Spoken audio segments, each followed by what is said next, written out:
For your cheapest and most reliable place to buy your FIFA 23 Ultimate Team coins, please do check out mmoexp.com. Link is down in the description below. Use the code WOLF at the checkout for 5% off your order.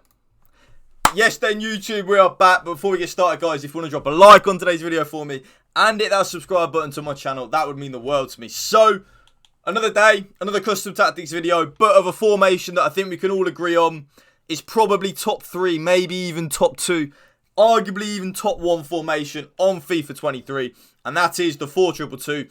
It was arguably the best formation last year as well on FIFA 22, and it was arguably the best formation, on FIFA 23 now as well.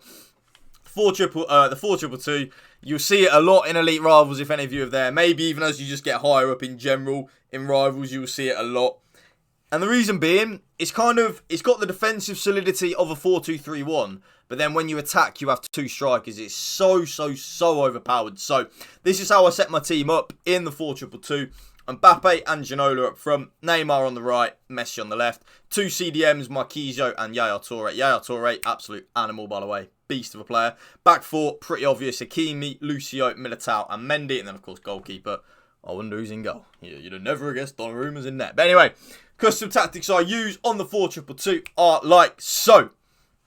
Balanced. It's always going to be balanced.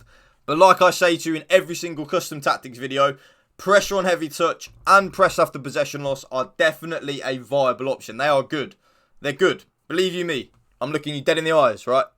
Press after possession loss, pressure on heavy touch is good. You can use it if you want to.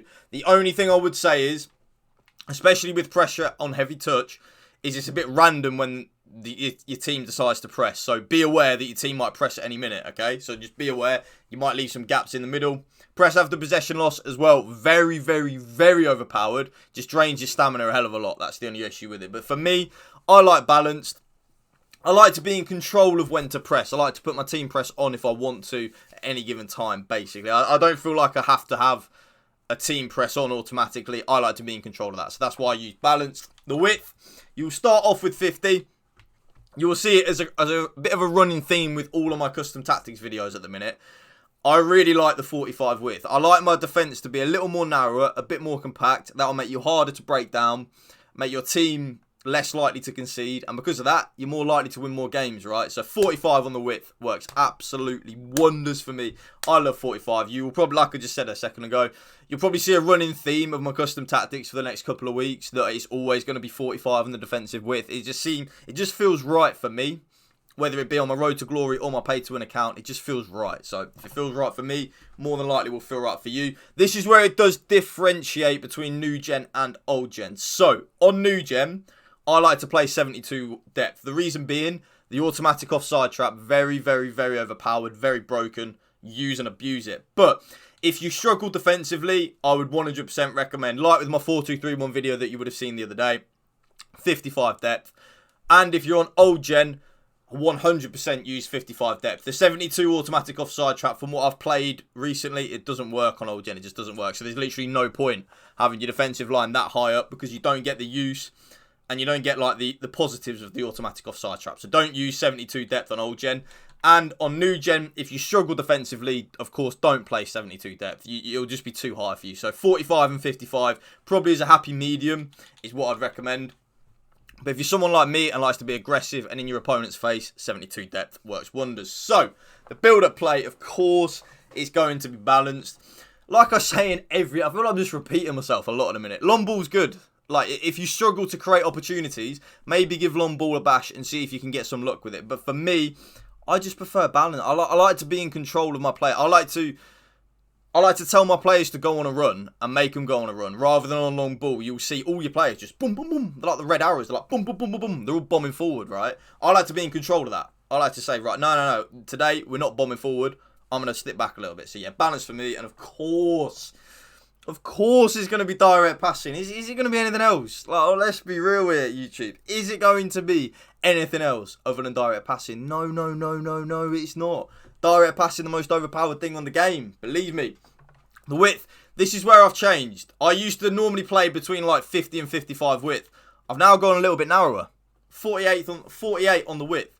I want my lamb and ram. What I've noticed is sometimes it can be a bit too wide in a 4-2-2. I want them to just be ever so slightly inward a little bit. Ever so slightly. probably, honestly, that 50 to 48 probably makes zero difference. But in my head, it makes a difference. So if it's making a difference in my head, it'll make me play better FIFA, right? So yeah, 48 on the width, again, it probably really makes zero difference. But that's what I'm using, and it's working. So I'm going to tell you guys. Players in the box, as always, is going to be on 7. There's no real method or in-depth thinking with 7 players in the box. I don't really notice too much of a difference between 5 and 7, if I'm being honest, either. But I just always think it's better to have more players in the box, right? Like, surely it's better. You're more likely to get the rebound. Excuse me, you're more likely to score more goals. The more players you have in the opposition box, the harder it is for your opponent to defend, which means you will score more goals. That's just always the way I look at it, very simple.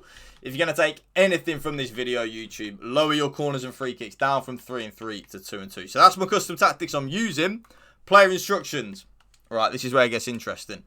Just stay central on both my strikers, okay? It's the only thing I use on the strikers. Just stay central. Normally, I would have both of them on getting behind. Like, if any of you have been a consistent viewer or subscriber around here, you will know I normally always use getting behind on my strikers. This year, I don't think they're needed. I find my players making runs in behind anyway. Like, it's weird. I don't know whether they've broken getting behind in terms of, or they've broken mixed attack, so it basically is getting behind. I don't know, but I just find my forwards making runs in behind anyway. I don't feel like it's needed. And the stay central, I want both my strikers in the centre of the pitch. It helps with the Travellas, the outside of the boot shots, and it helps with the Lamb and the Ramp in the placement as well in terms of crosses. So that's why you see me use that. But yeah, I just don't really understand the getting behind at the minute. I think it's slightly broken. I'm going to try and speak to someone at EA about that in terms of, is mixed attack getting behind and getting behind is mixed attack? I don't get it. But yeah, that's what I use on my 2 strikers. My Lamb and my Ram are both on getting to the box for cross. In my opinion, very, very, very important that you put both of them on getting to the box for cross. Also, this is a little tip. If you find yourself struggling to create opportunities in the 4-2-2, especially with the attacking side of the game, put one of them on free roam or even both of them and just see what happens. See, I have been experimenting. Someone commented in one of my videos the other day that they like the 4-2-2 with the Lamb and the Ram on free roam, and it is good. It is good. I've been using it, and it actually is quite effective. I still prefer just stick to position, but that's just me. But if you find yourself struggling to create, put one of them on free roam and see what happens, okay?